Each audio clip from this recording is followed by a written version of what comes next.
So hello everyone, last lecture में हमने discuss किया था कि एल्गी ब्लूम होती क्या है और उसके क्या क्या इफ़ेक्ट्स होते हैं। नाउ आज हम डिस्कस करने वाले हैं कंट्रोल ऑफ एल्गी ब्लूम, किस तरीके से आप एल्गी ब्लूम को कंट्रोल कर सकते हो। सो इसके 3 मेथड है, मैकेनिकल या फिर फिज़िकल कंट्रोल, केमिकल कंट्रोल और बायोलॉजिकल कंट्रोल। सो अब हम बारी बारी से देखेंगे। मैकेनिकल कंट्रोल क्या होता है? फिलामेंटस एल्गी ब्लूम को आप रिमूव कर सकते हो मैनुअली या फिर मशीन्स की हेल्प से।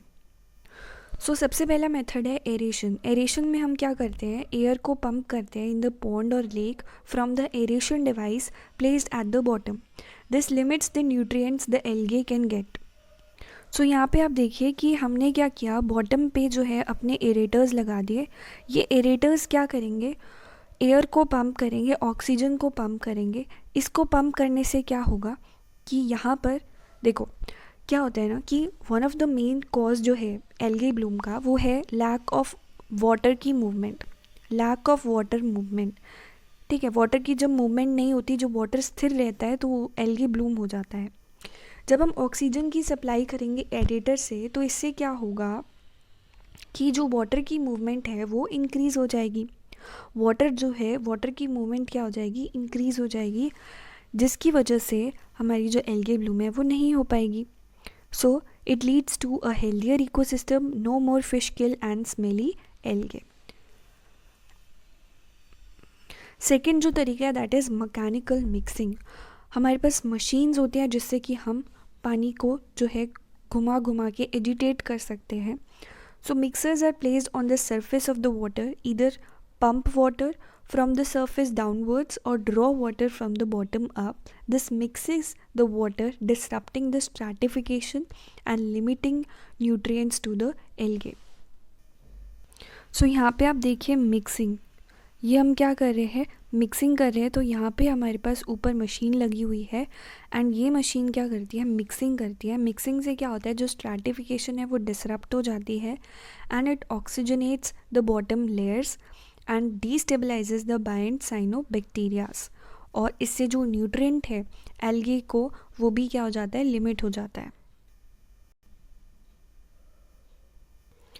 नेक्स्ट है सरफेस स्किमिंग। सरफेस स्किमिंग क्या होता है, algae bloom often form a surface scum. So इस तरीके से एल्गी ब्लूम जो है कई बार क्या बना लेती है, स्कम बना लेती है सरफेस के ऊपर। तो हम इस स्कम को हटा सकते हैं सरफेस स्किमिंग से, जिसमें कि हम ऑयल स्किमर्स का यूज़ करेंगे जिससे कि एल्गे को रिमूव किया जा सकता है। बट इसका डिसएडवांटेज ये है कि यहाँ पे लेबर कॉस्ट थोड़ी ज़्यादा है।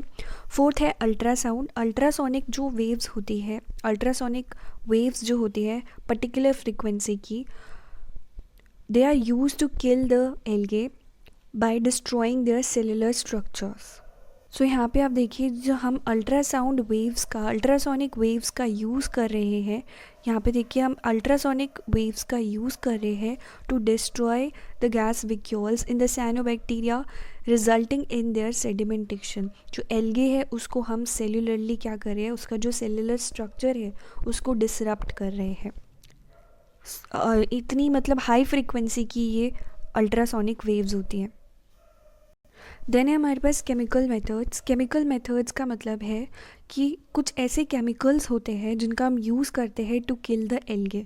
सबसे हमारे पास एल्गेसाइड्स, जो एल्गे को, जैसे पेस्टिसाइड होता है जो पेस्ट को किल करता है, इंसेक्टिसाइड जो इंसेक्ट को किल करता है, वैसे एल्गेसाइड जो एल्गी को किल करेगा।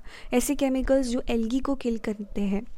सो यहाँ पर हमारे पास copper sulphate, copper citrate and other copper based products can be use, potassium permanganate, chlorine, lead. Drawback ये है कि they are harmful to the environment. So यहाँ पे आप देख सकते हैं ये कॉपर सल्फेट का बॉटल है। इस कॉपर सल्फेट जो होता है ना वो क्रिस्टल की फॉर्म में आता है, हमें उसे एक्विस फॉर्म में यूज़ करना है। आप ग्रैनुलर फॉर्म में या क्रिस्टल की फॉर्म में आप उसे यूज़ ना करें, क्योंकि अगर आप इस ग्रैनुलर फॉर्म में उसको यूज़ करेंगे और जब आप इसको पानी के अंदर डालेंगे तो ये सिंक कर जाएगा, क्योंकि क्रिस्टल जो होता है वो क्या हो जाता है, सिंक हो जाता है, बॉटम पे चला जाएगा और ये इफ़ेक्टिव नहीं रहेगा। तो हम क्या करेंगे, इन क्रिस्टल्स को लेंगे एंड इनको हम, जैसे हमने यहाँ पे क्रिस्टल्स ले लिए और हम इसके अंदर पानी ऐड करेंगे और इसको एक्वस फॉर्म में लेकर के आएंगे। ठीक है, तो हमने क्या किया, क्रिस्टल्स लिए और उसके अंदर हम पानी ऐड करेंगे, एक्वस फॉर्म में इसको ले आएंगे एंड अब इसको हम क्या करेंगे, जो भी जहाँ जहाँ पे हमारी एल्गे ब्लूम है, जहाँ जहाँ पे एल्गिल आपको एल्गे की ग्रोथ दिख रही है, वहाँ पे हम इसको क्या करेंगे, स्प्रे कर देंगे। ठीक है, वहाँ पे हम इसको क्या कर रहे हैं, इस तरीके से हम इसको स्प्रे कर रहे हैं स्प्रेयर की हेल्प से। अब यहाँ पर जो कॉपर सल्फेट है, it is not effective in case of high hardness water. अगर वाटर की जो हार्डनेस है वो ज़्यादा है, कैल्शियम का कंटेंट, कैल्शियम मैग्नीशियम आयोन्स उसके अंदर ज़्यादा है, तो वो इफ़ेक्टिव नहीं होगा, क्योंकि ये कैल्शियम के साथ में, कैल्शियम के आयोन्स के साथ में बाइंड कर जाएगा और प्रेसिपिटेट हो जाएगा। ऑल्सो कोल्ड वाटर के अंदर भी इफ़ेक्टिव नहीं होता है। सो अगर हम बात करें चिलेटेड कॉपर स्प्रे की, तो it is more effective than copper sulphate, क्योंकि ये प्रेसिपिटेट नहीं होता है हाई एल्कलिनिटी ऑफ वाटर के अंदर, and also it is active in the low temperature water.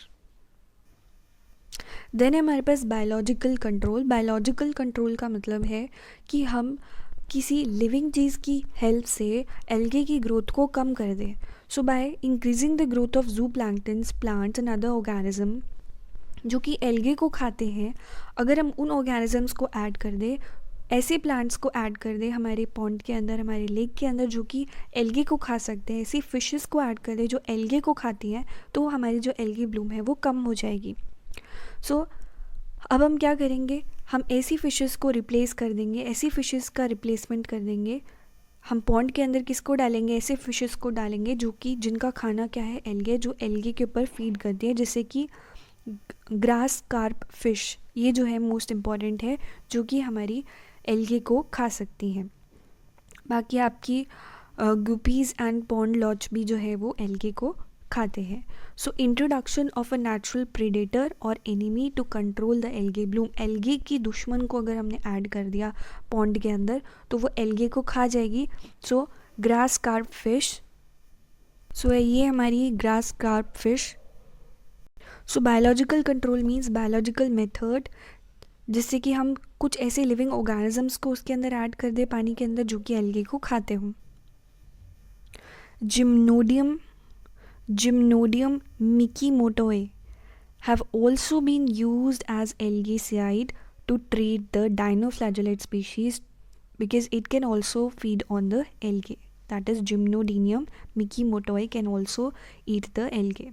और तरीका है जिससे कि आप एल्गे ब्लूम को कंट्रोल कर सकते हो, that is direct nutrient removal. So this is the last method. So when the food that the algae feed on, देखो जो एल्गे है वो न्यूट्रिएंट के ऊपर फीड करिए, नाइट्रेट्स, फॉस्फेट के ऊपर, अगर हम वही हटा देंगे एल्गे ग्रोथ को कंट्रोल करने के लिए, तो दैट इज़ डायरेक्ट मेथड. यहाँ पे हम दो प्रोडक्ट्स का यूज़ कर सकते हैं, alum Phoslock. Both these products will remove the phosphorus from the water. So यहाँ पे आप देख सकते हैं कि ये हमने फॉस्लॉक डाला है, यहाँ पे कोई फॉस्लॉक नहीं डाला है, तो यहाँ पे एल्गे की ग्रोथ है. यहाँ पे फॉस्लॉक डाल दिया तो यहाँ पे एल्गे ब्लूम नहीं दिख रहा है आपको. सो ड्रॉबैक ये है, current ways of applying the solution are not effective and efficient. So थोड़ा सा आपको ज़्यादा अमाउंट में इसको यूज़ करना पड़ेगा. तो ये direct nutrient removal, this can also be used under the physical methods या केमिकल मेथड्स में आप इसको ऐड कर सकते हैं. So it will be in the chemical methods. So there are three methods: mechanical, chemical and biological. Mechanical में हमने क्या किया, जो फिज़िकली मशीन्स की हेल्प से हमने एल्गे को रिमूव करा. केमिकल कंट्रोल के अंदर हमने केमिकल्स का यूज़ करके एल्गे को रिमूव करा. जो एल्गेसाइड्स होते हैं, ऐसे केमिकल्स जिनके पास ये एबिलिटी होती है कि वो एल्गे को किल कर सकते हैं, जैसे कॉपर सल्फेट है, उसको हमने स्प्रे कर दिया सरफेस के ऊपर, जिससे कि जो एल्गे थी वो डाई हो गई. बायोलॉजिकल कंट्रोल का मतलब है हमने कुछ ऐसी फिशेस को, कुछ ऐसे प्लांट्स, एक्वेटिक प्लांट्स को ग्रो कराया जो कि एल्गे के ऊपर फीड करते हैं. So that's all for today. अगर आपको वीडियो अच्छा लगा हो तो अपने फ्रेंड्स के साथ शेयर करें एंड चैनल को सब्सक्राइब करें for more updates. Thank you and have a great day.